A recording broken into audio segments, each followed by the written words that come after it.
I've made the internet mad once again for doing something as radical and as crazy as enjoying an album. Cause yeah, I did just put out a pretty positive review for the new deluxe edition of Sexyy Red's Hood Hottest Princess, which adds 11 more tracks onto the original 11 tracks of the Hood Hottest Princess project that came out earlier this year. That features viral trap singles such as Pound Town, as well as Ski, that have been taking the internet by storm over the last 6 or 7 months or so. Honestly, even though I thought Sexyy Red was going to be like a pretty tough sell in terms of like, you know, getting my audience into the album, I don't know. After doing what I do for so long, I kind of have at least like this perception of myself and what I do, that maybe my most controversial days are behind me, that I've doled out so many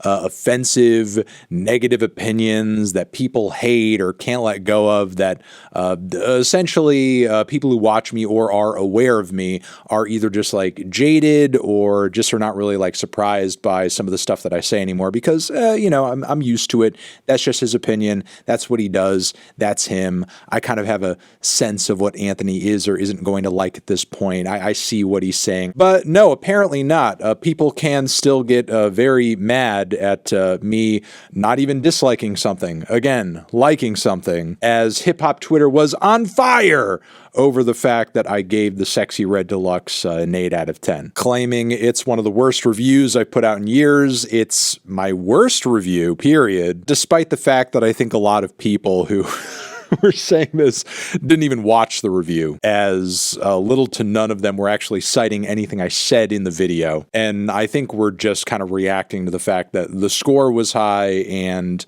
they themselves have already decided they don't like Sexyy Red's music. So yeah, people are pissed about this opinion, pissed about this decision. Many people reacted to this score by bringing up artists like Kendrick and Kanye and A$AP Rocky and Travis Scott. Oh my God, you rated this higher than them. How could you? Despite the fact that, like, yeah, while all of these artists do rap and make rap music in some sense, they're all doing vastly different things than Sexyy Red. Like, sure, you could say Kendrick Lamar is technically a more proficient or skilled rapper than Sexyy Red is, but that's not even what she's going for. Not that you can't say you enjoy these artists more than Sexyy Red for whatever reasons that you do, but if you actually want to make a coherent case as to why Sexyy Red is bad, I don't know, actually do it by comparing her to artists who are in a similar lane to her and are provably more skilled or make catchier music, make superior music. And as I said in my review of Sexyy Red stuff,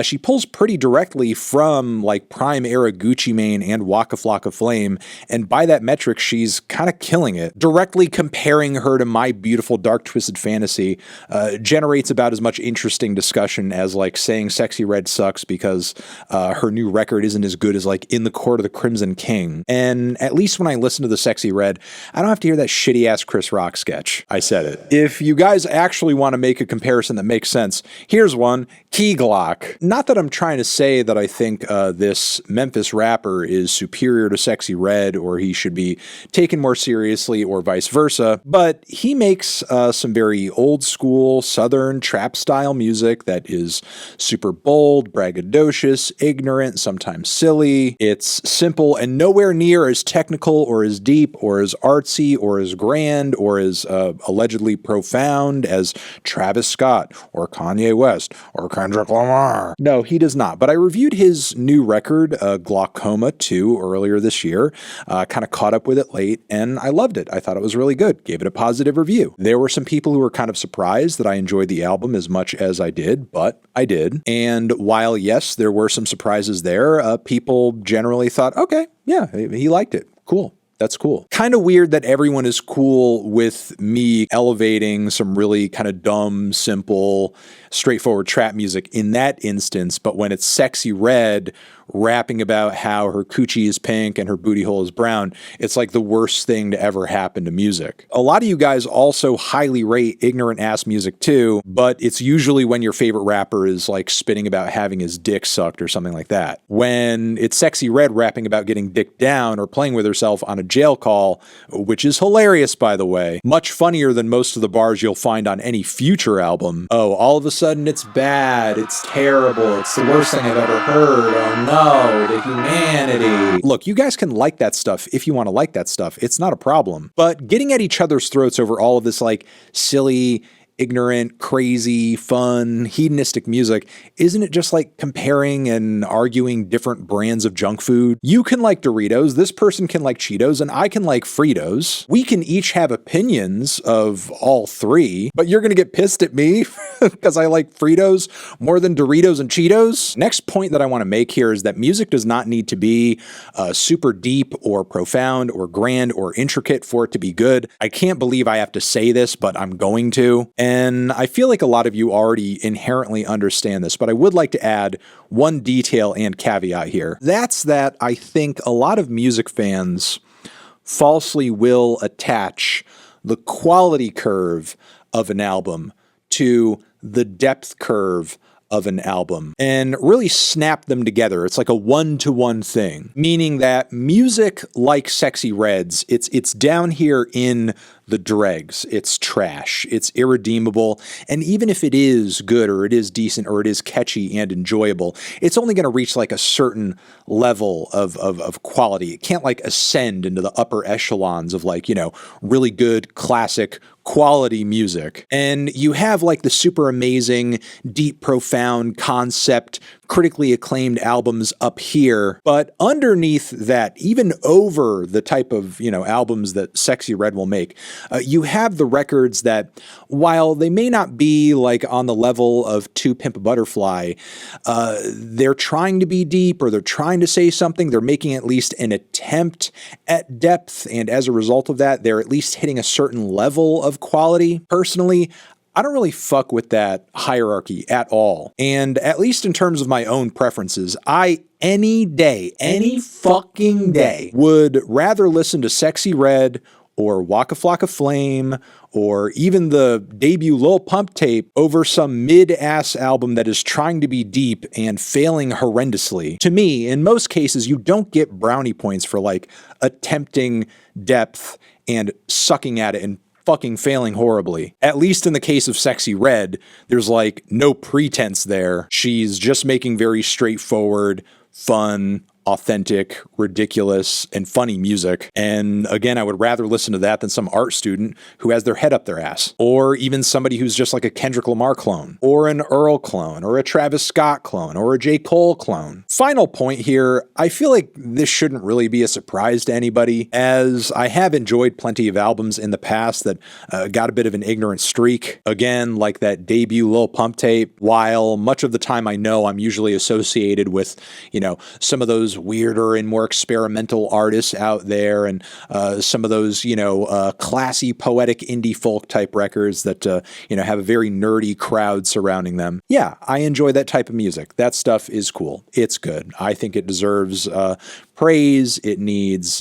people talking about it, championing it. At the same time, like anybody else, I like simple bubblegum music too. If I only listened to the deepest and most profound music that I could possibly stumble upon at any given moment all the time, that's all I ever digested, I would probably be like a really boring fucking loser who couldn't ever have any fun. The me who is the true me enjoys a little bit of Scaring the Hose, a little bit of Sufjan Stevens, a little bit of LCD Sound System, and when I'm in the car and I got the windows rolled down, I want to ski.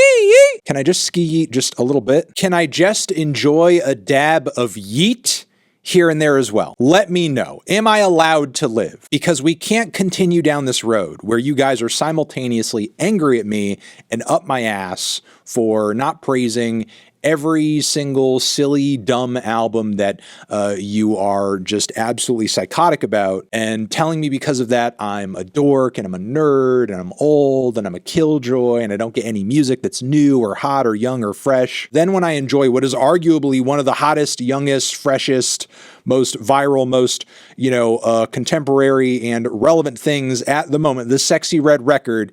Oh no, I wanted you to be into some dumb shit, but not like that. I'm not the only person on this planet that is enjoying the album. The record has received a round of pretty positive reviews from a wide array of sites and is ending up on some year-end lists too. Lastly, I would like to point out what a lose-lose situation this whole thing is. I'm kind of standing here and wondering, like, what is it that you guys want from me ultimately? Because there's so many albums that I give negative reviews to at the end of the day because I think they're just boring and lack in detail and personality and they're bland. And I mean, I get it. At the end of the day, they're meant to be just kind of like dumb, vibey party music. I may personally find it boring. Again, it has a time and place, and I do at least enjoy some tracks from that lane, like Gunna's Fuck You Mean. There are bangers from Future I like quite a bit too. While even the fans of these artists know that the music they're making isn't necessarily deep, when I criticize it on that front, I'm told, oh,